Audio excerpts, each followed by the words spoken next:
Again, my name is Nika. I work in the Office of Civic Engagement. I'm the Assistant Director of Neighborhood Initiatives, and as most of you know, MODA and the student organization is one of my passions here on campus. Thank you everyone for coming. It's a Friday night and there's a lot going on, and it's spring and it's warm out, so thank you for coming and taking a look at our garments. I want to take this opportunity to thank the School of the Art Institute of Chicago, Conrad Hamather, Dr. Massey, and all the graduate students that provided our students with the opportunity to work with them and to have this mentorship program. I think from talking to all of our students, it's been an incredible experience, and I can't thank you enough for making that happen. And I think it was definitely invaluable, and we hope to do a lot of this in the future. Before I introduce our moderator, I want to acknowledge the fact that the hard work that our students put in outside of their academic or rigorous work. A lot of our students are seniors, and the fact that they take the time to do this outside of class is incredible. And I enjoy, and I know that a lot of our staff, faculty, and students enjoy your work, your runway show, and your garments downstairs. So I applaud you for this, and I encourage you to continue to pursue your passions. Again, I want to thank Conrad, and I want to thank SAIC for giving this opportunity. And last but not least, I want to thank our panelists for taking the time out of their day and out of their incredibly rigorous work to have this conversation with us, to talk about how do we approach fashion from the research perspective here at the University of Chicago, and how we do this as faculty, as staff, and as students, and what we do. So without further ado, I'd like to introduce Camille Morgan. Camille is the exhibition curatorial coordinator here at the Logan Center. She is also the guest curator for the Ebony Fashion Fair show at the Milwaukee Art Museum. So she comes incredibly to us with a wealth of experience, a wealth of knowledge, and her own passion into this conversation. And I'll let her introduce the rest of our panelists. So thank you so much for coming, and I hope you enjoy tonight.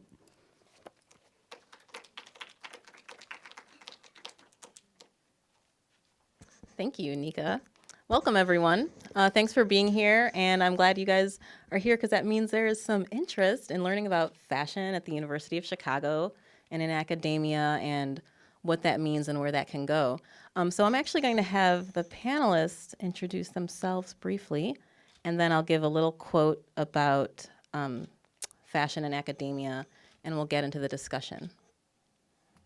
So I'm Jen Cohen, and I am a seventh-year graduate student in the Department of Art History here at the University of Chicago. And I've been asked to be on this panel because I have a background in fashion, and I've done a master's in apparel design and textiles, and I have sort of a previous life in teaching costume history and textiles and apparel design and sewing at the university level at WVU. So I think that covers it for now. I can tell you more about my dissertation sort of in the questions. Hi, I'm Tim Campbell. I teach in the English department here at the University of Chicago, and that's my primary intellectual training and orientation and background. So I came to fashion somewhat haphazardly in the course of doing my research and realizing there wasn't really a good way to think about fashion in any one discipline. So I think that's one of the big exciting challenges that fashion poses to the normal way we do things at the university. Here at Chicago, I teach regularly a master's level course called Fashion and Change on the history and theory of fashion, so sort of Renaissance to the 20th century. And I'm just finishing a book called Historical Style, where I'm thinking about 18th century and Romantic British literature, but also about the profound ways in which early fashion cycles and the early fashion system shape people's feeling about history, people's understanding of the way history works. So one of the things that happens in this moment, fashion cycles emerge, a fashion system emerges, but also the historical novel emerges, and that's one of the problems I think about. The 18th century moment I study is also the one, for the first time you get fashion plates that come out every year. It's called the Dress of the Year. So something like our modern magazine periodical culture of regularly issued fashion arises, and that's one of the interesting problems that people in the 18th century are already thinking about. What does it mean that things change every year? So that's something I think about in my work. I'm also interested in the ways, thinking about fashion historically, there's a big problem because a lot of this dress doesn't survive. So what do we do? You need all kinds of other ways of thinking about this material. You need to think about texts, you need to think about literary evidence, you need to think about illustrations and anything else you can get because, with some exceptions, especially ordinary people's dress just doesn't survive. So it's a really wonderful problem. We want to know about this material culture that in many ways isn't around anymore.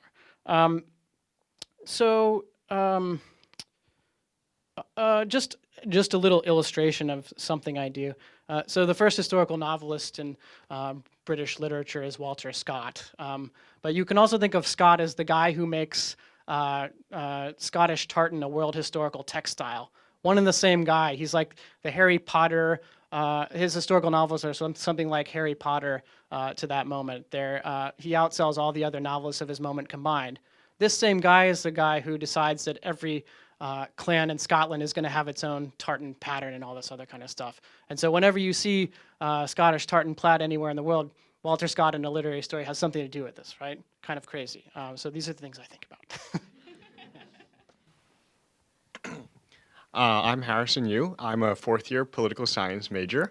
I'm part of the MODA executive board, and I also help run the designer bootcamp program. This is my third year doing that. I started designing my first year, so my fourth year designing. So it's been a wild transformation from my first year to fourth year. Looking back at my designs, it's kind of, oh, I see what I've done in the past, and kind of looking out like, wow, I can't believe I've done this. And then so designer bootcamp program is really great. We take 6 to 9 students each year. We train them from the ground up. They have zero sewing experience. And we really try to train them for 22 weeks, kind of start from 0 to 60 or to 100, and really churn something out for the MODA fashion show every spring quarter. So that's been a really, really great experience and really has gotten me on the hands-on kind of management and also creative side at MODA.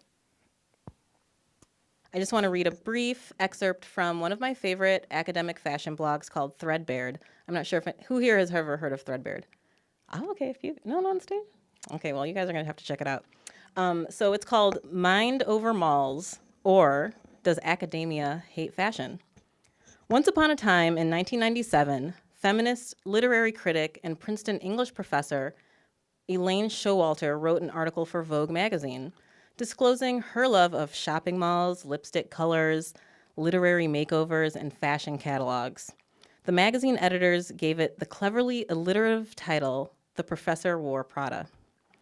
For this admission, Showalter was pilloried by grad students and colleagues alike on the Modern Language Association's electronic discussion list. They contemptuously remarked that surely she must have better things to do than to write for these magazines, fashion magazines, all while insisting that they had better things to do than read them, and would not have even read her article, except in the line of feminist theoretical duty. 10 years later, in a New York Times article about why people love to hate fashion, Showalter seemed to be alluding to the previous Mind Over Malls dust-up when she tells fashion journalist Guy Trabay, particularly in academia, where bodies are just carts for hauling around brains, the thrill and social play and complex masquerade of fashion is very much denigrated. So does academia still hate fashion? Today there are national and international academic blogs, monographs, essay collections, academic courses, and conferences devoted to the critical interrogation of diverse spheres and articles of fashion, their culture and social politics, their histories, the psychology of fashion and adornment, as well as their many entangled circuits of consumption, exchange, and production. Along with these institutionalized sites of fashion and consumerism scholarship, there is an informal and smaller sphere of fashion discourse happening in style blogs for and about academics. Geek chic style blogs comprise a tiny subset of a massive field of online fashion reportage that began around 2001. And yet, despite the breadth of fashion scholarship, which we have here on the stage, and emergence of academic fashion and style blogs, the writers of this blog say that they're not so sure that academia has reformed its surly attitude towards fashion. So just briefly to give you some information about MODA numbers and just how many people are actually involved, the president of MODA, Morgan, thankfully gave me some of this information. So in total, 117 students directly participated in MODA's programs this year, not including attendees of events, models, or volunteers. On the MODA board, we have 17 students. For the MODA magazine, we have 60 students managing that. And for the MODA blog, we have 20 students. And for this school year, we had 20 designers for MODA. And the attendance at the spring fashion show, does anyone want to guess how many people came to the fashion show this year? Yell out some numbers. 100? Thank you, Nika. What'd you say? Nope, more. Close. Getting close. Higher. Getting warmer? Yes. 1,400 people, 1,400 people came to see the MODA show this year at Chicago's Union Station. If anyone's ever been in the Great Hall, it's beautiful. It's a wonderful, gorgeous venue, and as you saw in the videos, it really showcased the talent of these students that are sometimes political science majors or whatever. So, okay, now I have to turn my. So what we're seeing here are images from the show, background images and things like that. So that'll just keep cycling through. So panelists, now I'm going to talk to you guys. I want to start out with just like a general question that as members of University of Chicago, what does fashion mean to you? Anyone can start. I mean, fashion at UChicago, I think, has changed a lot since I came to this university. I think UChicago's fashion aesthetic could be described somewhat like hipster chic, maybe. Chic? Yeah. We're ahead of our time, aren't we? But no, fashion I think is becoming increasingly important at UChicago. Whenever I tell someone, "Oh, I'm on MODA," they go, "Oh, wow, it's that big nebulous thing." I said, "No, I also design for MODA," and they go, "Oh, wow, you actually make things." I said, "Yeah, I just don't need to use my brain. I can also use my hands too," which is very, very, I think, unique and something that's very, very exciting on campus for students. What I'd say about fashion at UChicago isn't necessarily so specific to UChicago, but it's like this. One thing I always tell our faculty is this subterranean thing that is MODA. Like there's 1,000, 1,200, 1,400 kids that show up every year for this fashion show. This is going on right under your nose, and you have no idea what's going on. And so one of the things that I do think about fashion is that part of the excitement is it's not part of the mainstream of academic culture, and it gets to be something different. I'm not a student, so Harrison can tell me if I'm wrong about that. But also for me, somewhat more selfishly, it's always that thing that challenges academic disciplines and paradigms, and it doesn't belong neatly anywhere. It's not art history, it's not consumer culture, it's not just the history of literature and writing about fashion or prose and fashion magazines. Is fashion aesthetic? Is it business? What is it? It kind of shatters people's normal ways of dividing up the world. And that's what's exciting to me about it. But in that sense, I guess it is true to the spirit of University of Chicago, or it should be more, because that's kind of what we are academically, as people who think in interdisciplinary ways and don't take for granted the normal ways of dividing up the intellectual academic world. So. Yeah, along the same lines, I think with the quote that you introduced, for me, fashion is really double-sided, because it's not only this kind of beautiful imagery and kind of world you want to live in, but it's also a way for me to introduce tension within my field, and kind of a way to critique dominant norms of discussion and discourse. What do you mean when you say tension? I guess, well, I have experienced tension with my my sort of advisors about a way to talk about fashion in my work, but it's also, I think, because fashion introduces something within academia that's really difficult to talk about, which is that our ideas and our kind of norms and histories of our intellectual histories are subject to historical cycles, and so I think that yeah, I think that fashion, while being very attractive and beautiful at times, is also a way to introduce a little bit of kind of tug of war. Oh yeah, In a field, definitely. yeah. That hits close to home. There are intellectual tastemakers at the University of Chicago. When you think too hard about what fashion is, intellectual life starts to look a little bit unsettlingly like that. Intellectual tastemakers. What? Tell me more about this. What is? I'm kind of new to the University of Chicago. I started here in October, so I'm curious. I mean, it's tastemakers makes it sound bad, but that's what you say. You say tastemakers is bad and something else is good, right? People are always trying to decide, what's going to be the thing that not just one faculty member, but several faculty members can collaborate on. What is this area where there's a kind of thread that's connecting a bunch of different things together, right? And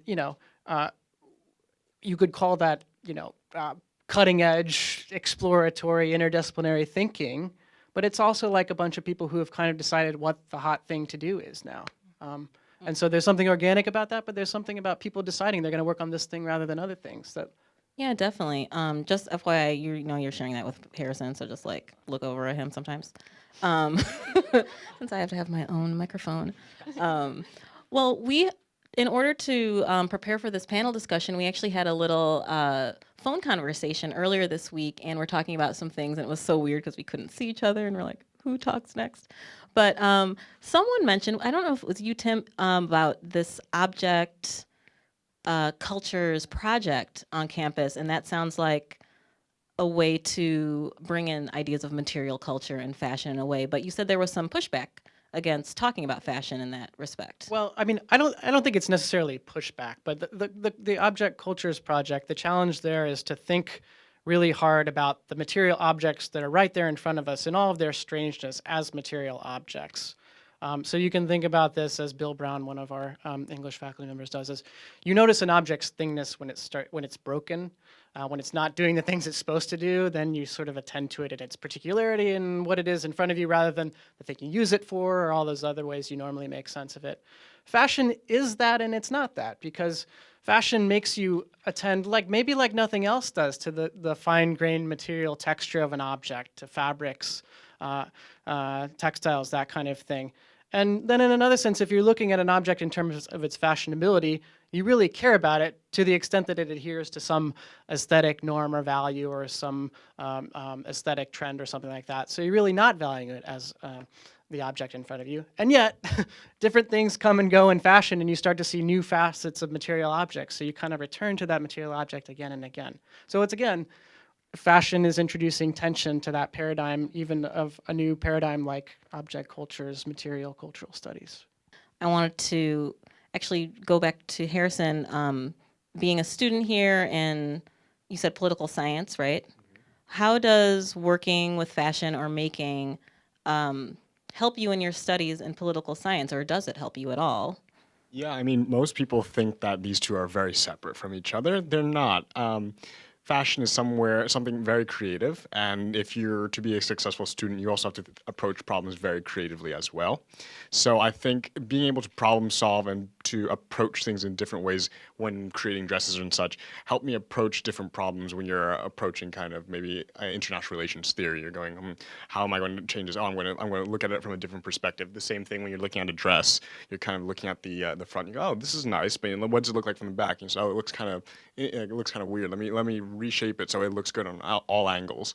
And so that's kind of influenced the way I've approached academics as well, to really tighten up and look around at everything. Mm-hmm. How about you, Jen? In art history, in studying It's that. so many different ways. I mean, I think on our phone call, I was talking about how being a designer, it gives you this really, really keen aesthetic sense that I think is invaluable if you're trying to look at any image. And also, I was talking about the way in which it helped me organize my dissertation and in a way that I found to be both a superpower and sort of aesthetic way of organizing my objects that elicits different arguments, but also a problem in that it's over aestheticized in a certain way. But fashion has really opened up for me a way to think about value in art history. And in my dissertation in particular, I was so interested, I think, as an undergraduate. I studied comparative literature, and I studied the work of Garcia Lorca, which got me into Dali and their sort of intellectual correspondence. I was so interested in the way that Dali's fashion design presented a real problem for surrealism, at the same time that surrealist imagery had seemed to be so easily appropriated by Wait, how did it present a problem? How did I didn't know about that. a political problem, but no, good okay. question.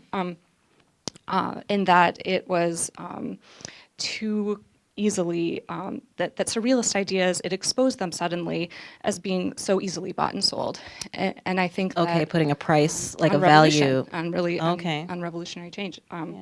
So just looking at the sort of success of surrealist imagery and fashion and marketing more generally, it really caused me to want to interrogate what is it in the surrealist movement that that is both entranced by fashion and excited by consumption as maybe an artistic technique. If you think about the found object as a quintessential surrealist artistic technique.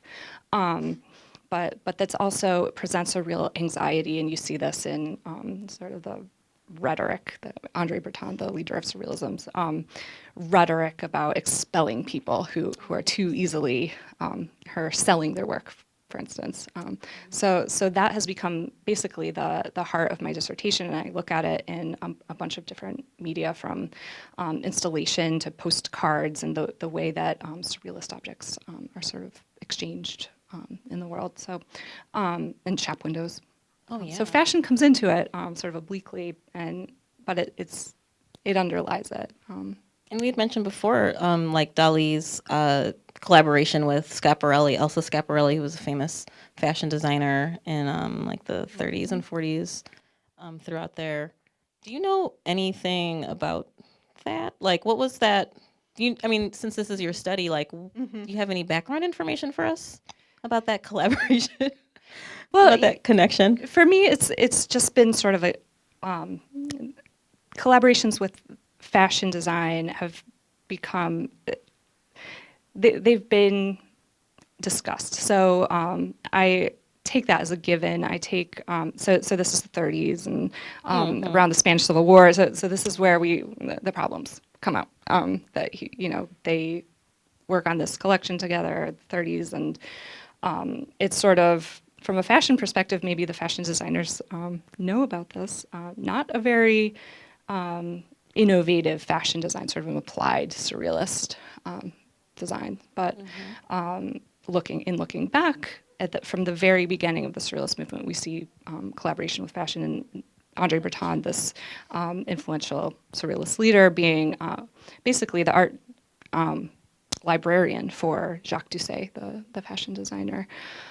So these I take for granted. I'm not too interested in reinventing the wheel here, but so it's more. My evidence is more sort of the discourse surrounding surrealism, and looking for ways that a consumerist attitude is just endemic in the very. It's knit into the most revolutionary surrealist ideas. Yeah, I really like how you're touching on the idea of value and fashion, and what does that mean culturally, economically, and all these different ways. In my work at the Milwaukee Art Museum on the Inspiring Beauty show for Ebony Fashion Fair, I was always struck by. So I give a lot of tours for this show, and part of the story is that Eunice Johnson, who is the director and producer of the Ebony Fashion Fair, which ran for 50 years and showed haute couture fashions on all across the United States, basically for just regular people to see. When she first went to the European fashion houses to purchase these designs, these haute couture designs, the designers did not want to sell to her. And I'm thinking about like economics and the history of that here at the University of Chicago, and how that does not make sense in economic theory. I'm not an economist at all. I do listen to Freakonomics podcast like every day, but I'm not an economist. But it didn't make any economic sense that they didn't want to sell to her because she was brown or black. They were selling clothes, and at the end of the day, they did change their mind because there is so much, concepts of capitalism and money making in the fashion industry. It's like a $1 billion a year industry. But when you place it in the oeuvre of art, like for instance in art history here, I doubt. Do you know? I don't know. Do they teach fashion at all in any art history here? Would you know? No. Are there any art history people in the audience? Do they teach fashion history?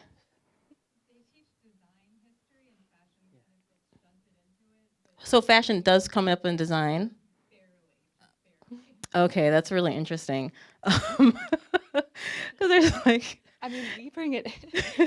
I think, we were brought in, both Victoria and I were brought in as grad students 7 years ago, because there was some knowledge on the part of our advisor, this one person in art history, that fashion was important, and that was something she wanted to bring on. So, but it's something that is really just growing, I think, with our generation, and Don't graduate. yeah, well, do Stay graduate here. and hopefully get jobs. Yeah, do graduate actually and come back. Well, that makes me, just before we open it up to like some questions and comments and things like that, in talking about fashion, we see it here at UChicago in MODA. So that's a student-driven, student-run organization. So that's kind of like coming from the ground up. And within that, we see fashion show production. I mean, this is a huge event production that they're doing here as students. So getting funding and sponsorship and getting students involved, creating this connection with the School of the Art Institute, which I've never, ever heard of students being able to take a course for free at an art school. And we know the Art Institute is one of the most expensive art schools in the country, in the United States today. So between that, we have some art history connections, a little bit English, political science. Oh, before we get to the question I was going to ask, what do your colleagues and friends and whatever, what is their reaction when you talk about teaching these courses or studying fashion within art history or working, creating designs in political science? Do they ask you to make stuff for them, or are they interested, or are they like, oh, that's lame? Yeah, well, actually, people are really, really interested whenever I tell them. I was like, whenever I'm doing like banking interviews or consulting interviews, I was like, what do you do in your free time? I said, oh, well, I do fashion. What do you mean do fashion? I was like, oh, well, I design, I construct garments. I said, oh, wow, that's really cool. What are you doing here? I said, well, I want to explore a lot of different things. And then they start launching into this big conversation. Wow, I really liked fashion in high school growing up, and kind of, oh, I really want to pursue this. You should just do that. What are you doing here? Just go. Like, wow, okay. But just in general, it's a really good way. Everyone's very, very interested, and people are very, very curious on how to get more involved, which is really encouraging and very exciting to see. Hopefully, we'll see Chicago maybe have a fashion major in the future. I don't know, but Let's not get crazy. hopefully. But no, it's a very unique experience. I think among all of my friends, anyone I've talked to on the East and West Coast, I think UChicago is one of the only only instances where a student can pursue fashion as much or as little as he or she wants, without being actually in that discipline, and still churn out something that is wearable, something that's palatable, and something that can end up on a runway like that. So I think this is a very unique and very exciting, very, very great experience I would have never had I not come to UChicago. Well, that's awesome. And how about you, Tim? You're teaching this course. I know it's important when you're faculty, you want to fill your class so you can continue it. That's dollars in your pocket. You know what I'm saying?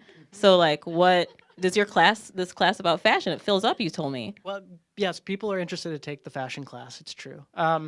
So that's nice. It's nice, but it's also fun for me because lots of different kinds of people are interested in taking this class. So it's not just the usual suspects of people who are interested in 18th century Romantic English literature, people from around the university. And I have to say, my colleagues are very thrilled to have me do fashion. I mean, they knew I did fashion stuff before they hired me. I didn't just surprise them when I got here.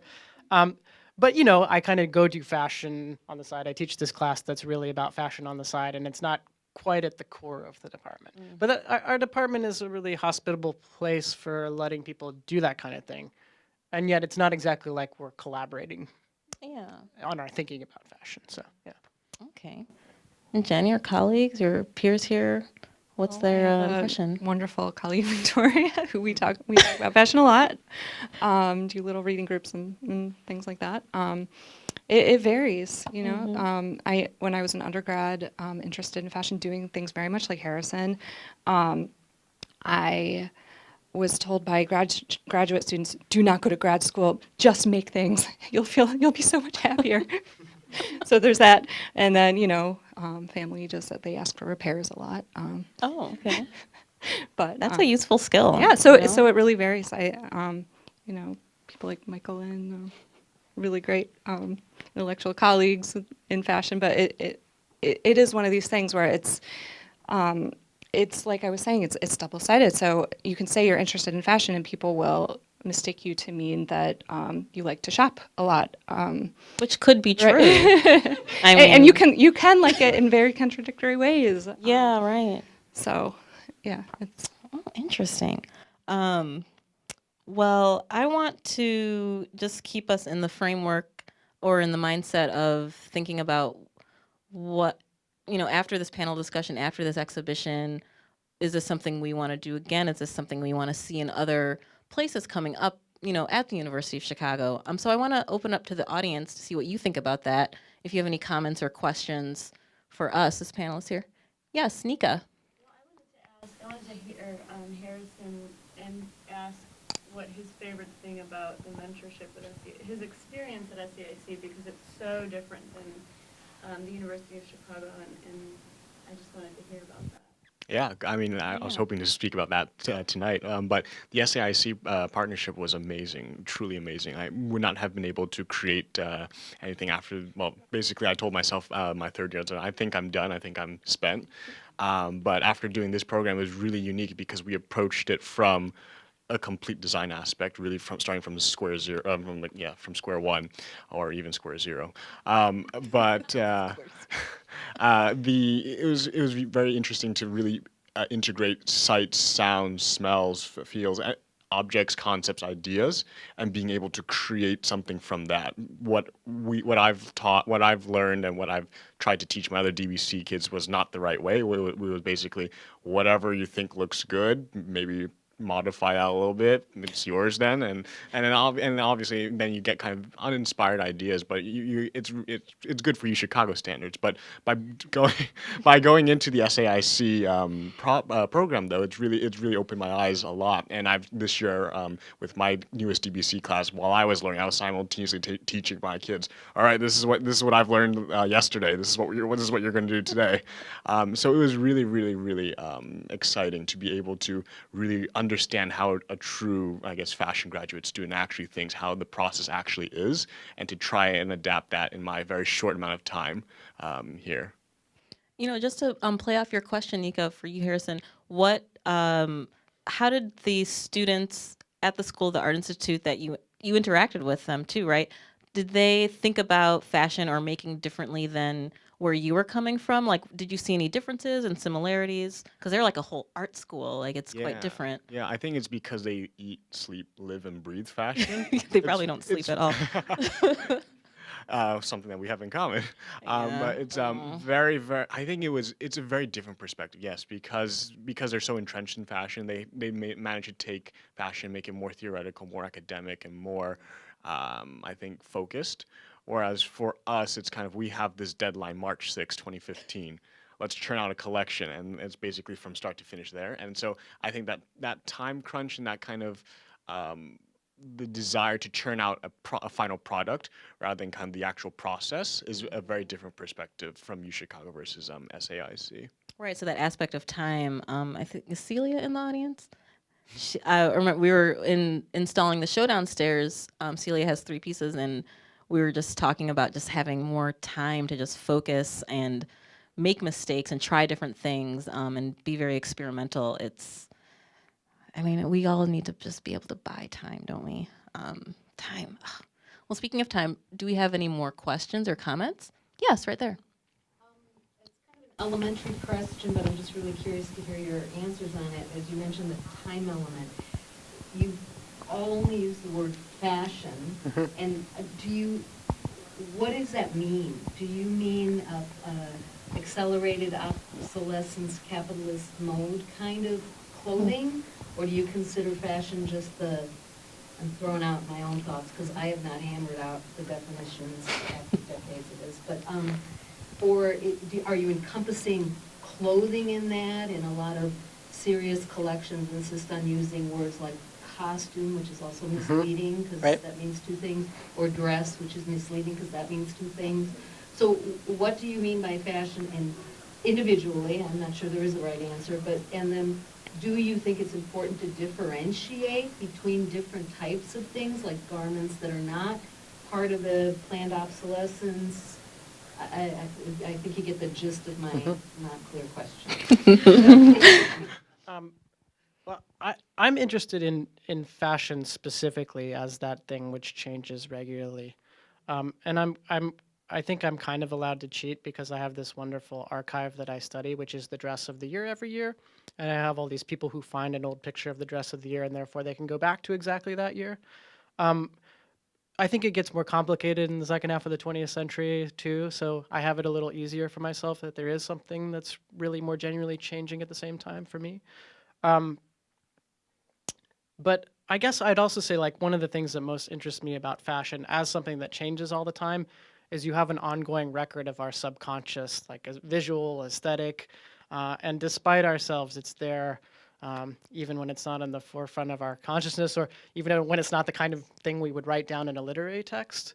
So that aspect of dress that is changing is particularly interesting to me, although you're right to point to the ways in which that doesn't exhaust dress.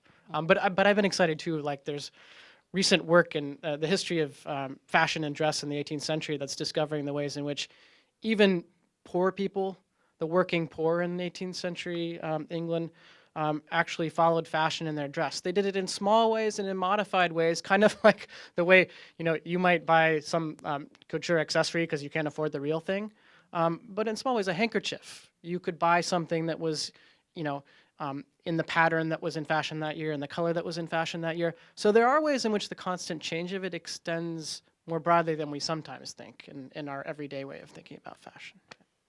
Yeah, I do think it's incredibly important to distinguish between this terminology. And in my work, specifically my dissertation, I'm interested in fashion as this definitely accelerated historical change. And this is what gives me access to a kind of different perspective on the historical avant-garde, and sort of the interest in the ever-changing new in art. So my interest in fashion does not necessarily touch upon clothing in my dissertation, although sometimes it kind of veers off into it, whether it's in the fashion window or the odd surrealist interest in like the glove or something like that. But yeah, I definitely in my teaching in the past. The difference between apparel and costume and dress, and it's really important. And I think this is where some of the confusion comes in when you talk about fashion, because people assume you're just interested in clothes. And sometimes, I am very interested in clothes, but not necessarily always as fashion. So I hope that answers your question. For me, it's well, I don't have the academic background that my two panelists have, but for me, I've always been thinking fashion is very interesting in that you have two sides of fashion. You have the business side of fashion, and you have the perception of what fashion is. And for the consumer, fashion is, oh, this is an expression of who I am. This is an extension of my personality that people can see before I even start speaking to them. Whereas the business side is kind of let's churn out something that everyone else wants to wear, and this is the hot new trend. And then you see Zara and H&M kind of taking everything right off the runway and shipping it off a week later, which is for me it's a very interesting concept that people think that there's still individuals, yet most fashion is mass market. So you're still buying something, and obviously 10 people in the world, at least 10 people are wearing the same exact shirt that you are, and yet you're still taking that as your identity. And when everyone's saying that everyone is unique, you're saying, oh, well, that's true, but at the same time, there's also 10 other people like me. So it's kind of that, for me, there's that interesting play between that, the hard, cold rationality of the business and also the kind of creative, kind of emotional side of it. That's a fascinating question. These are all fascinating responses. For me, fashion, dress, textiles, costume is everything. I think it's power. I think it can bring you to your knees. I think you can walk into a room and people can have this idea of who you are just because of what you wear and what you project through it. I think it's a way to study economics, philosophy, phenomenology, sociology, and I love a great sale. I go to Nordstrom Rack like every other day. You know what I'm saying? For me, there's no like, oh, this is the good side of fashion or how we should talk about it, or this is the bad side. In working with the Milwaukee Art Museum for this show, I oftentimes say costume because my background is in the history of textiles and dress, and we discuss things that someone's not physically wearing at the moment as costumes. So it can be difficult for people because they think, oh, you're denigrating that. What we're looking at in front of us is like when you think of a costume, like a uniform or something like that. But I think that's also part of it. So for me, there is no delineation. The artists are, Valentino, Oscar de la Renta, Stephen Burrows. They are, in my head, true artists. And I use that in contemporary art to explore other ideas. And there are a lot of fine artists, contemporary artists that maybe, did study fashion design in undergrad and then went on to get an MFA or whatever. So I see it in everything. I see it in everything. It's everything to me. And I love shopping. I love all of it. And I love the terrible parts of it too because it explores issues of ethics, and there are a lot of terrible conditions people are working in, dying in, creating the clothes we're wearing up here. I think it's interesting that you're all in very dark colors today.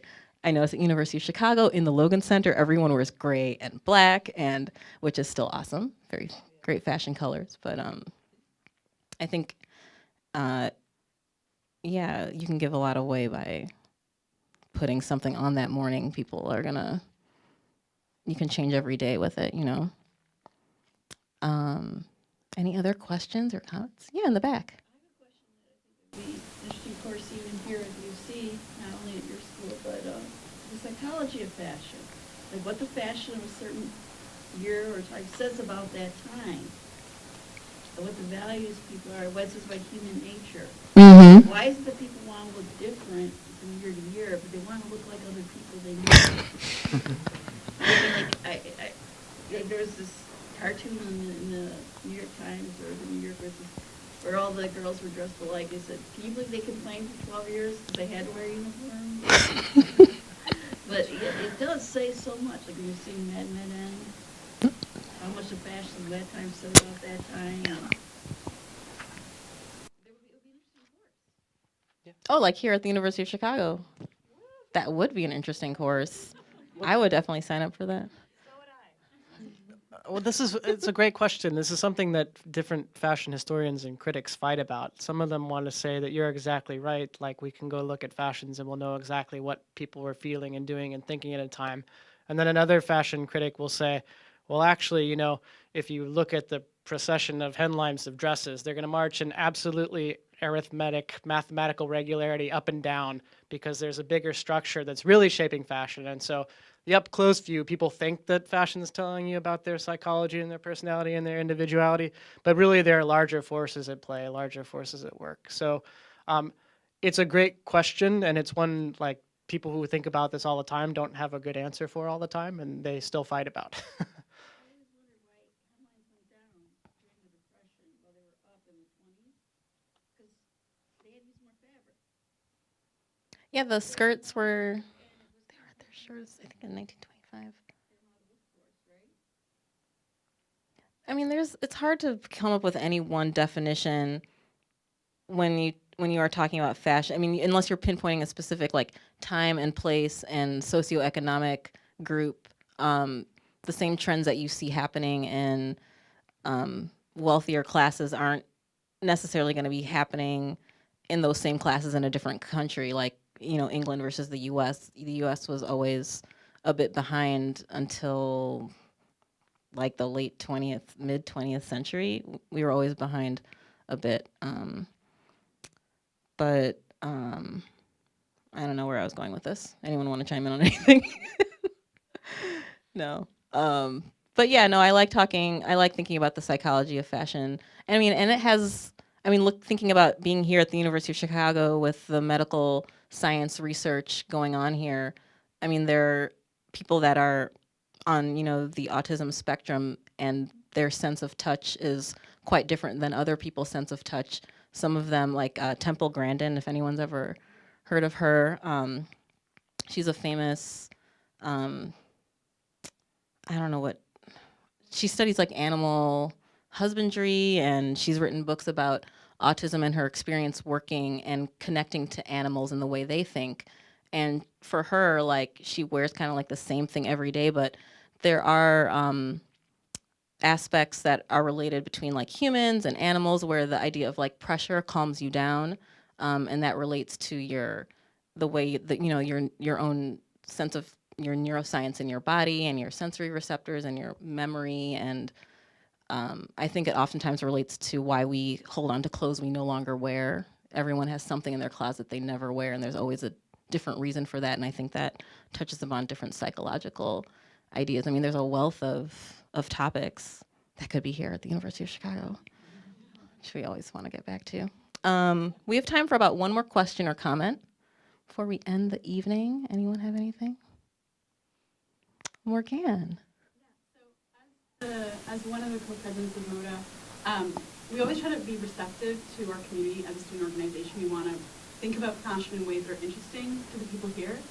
And I guess my question for the panelists would be, if you could see fashion grow or expand in a certain way on campus, what would that be? Where do you see fashion growing? It's a great question. Who wants to start? I think Tim's class is a great start. Yeah, I'm not sure that I would institute sort of a fashion department, as Harrison has suggested. But I like this. So, I have my corner in art history. We have a corner in lit. There's a fashion historian and Germanist, Barbara Vinken, who was able to come and visit and give a course here on fashion and modernity recently. I like that's going on. I do wish that there was some kind of, sometimes we don't know when, so I'm not sure what Tim is doing, and he's not sure what I'm doing, and Barbara Vinken's class wasn't well advertised, so maybe some kind of structure in place to make sure that these things are known about and sort of attended in a serious way. I have never been to one of these fashion shows, so I would love maybe more communication, and I love this program with SAIC. This is just yet more, I think, communication between people who are interested in fashion and people who are making it, which is such a different thing, to have your hands on fabric and actually cutting and sewing. And so I think just more talking, maybe a colloquium would be good. What do you think? That all sounds great too. And I would just say, as a professor thinking about students and what's exciting to me about MODA shows, I think, and this is partly what I value in my aesthetic of fashion, but like ideas in dress, like dresses that kind of speak an idea really strongly, are easy to latch onto, and the more traditional academic ways of chewing things up. And so actually I think Harrison's designs are a really great example. And I don't want to ruin MODA by making it all academic. That would be a worry, because part of like the fun of that is the enthusiasm and all kinds of people who don't see it, who see it as a compliment or see it as a kind of departure from their ordinary academic work. But for more occasions where like designers can talk about the ideas that drive their designs, I think that stuff's really exciting, and that's the kind of thing that could communicate the energy of MODA to a wider constituency of faculty around campus. Well, for me, it's kind of going along with one of UChicago's big pushes right now is actually to focus on entrepreneurship. And we have a new CIE up on 53rd Street, and that's like a big thing that UChicago really wants to push because every undergraduate, every business school really wants to have some sort of entrepreneurship. That said, I think in that regard, fashion is also a very good way to mix and to really take advantage of this entrepreneurial spirit. We have this startup on campus, Vintage Campus, that makes all sorts of UChicago and kind of historic fashion apparel. And you've seen a lot of people leaving their jobs in banking and consulting and corporates, going over to open up some sort of some unique fashion company. And I think if students were involved once the entrepreneurship thing takes off at UChicago, being able to integrate the fashion aspect to show students that fashion is also practical besides creative and fun, it will probably draw a larger audience and probably grow further and get the attention of the administration even more. Yeah, I feel like it could live in almost every department here. It could live in the School of Economics. It could live in the law school, like fashion, the study the study of fashion law and those areas. That's a huge business. I mean, people become legal counselors and whatnot within fashion companies, fashion industries. Where else? They study philosophy here too, right? I need to learn what we learn here. At least in my work here in the exhibitions, I would love to see more material culture and fashion incorporated into what we show. So, today with having the MODA exhibition opening downstairs in the Lower Gidwitz lobby, I think is the first step to getting people more comfortable with it, and then making these areas where we can communicate and commune, I think, about fashion here. Yeah, I think. And also, so the exhibition just made me sort of yearn for more collaboration between maybe MODA and DOVA. Oh, yeah. Sort of That's artistic. a great idea. Maybe some gallery shows would be interesting to see. Definitely. Like more collaboration between makers of all kinds. Absolutely. More of the more SAIC collaboration, I should say, too, because those are some of my Across the city. most energizing conversations have come along that axis. So, and yeah, not just SAIC, but that's a great model for how we can have more Chicago-wide conversations. Mm-hmm. Fantastic question, Morgan. Thank you for that. And now that it's like 8:07, I think we all should go back downstairs and stare at all the fashions. But I want to thank you all for coming. Thank you to all the panelists. Wonderful conversation.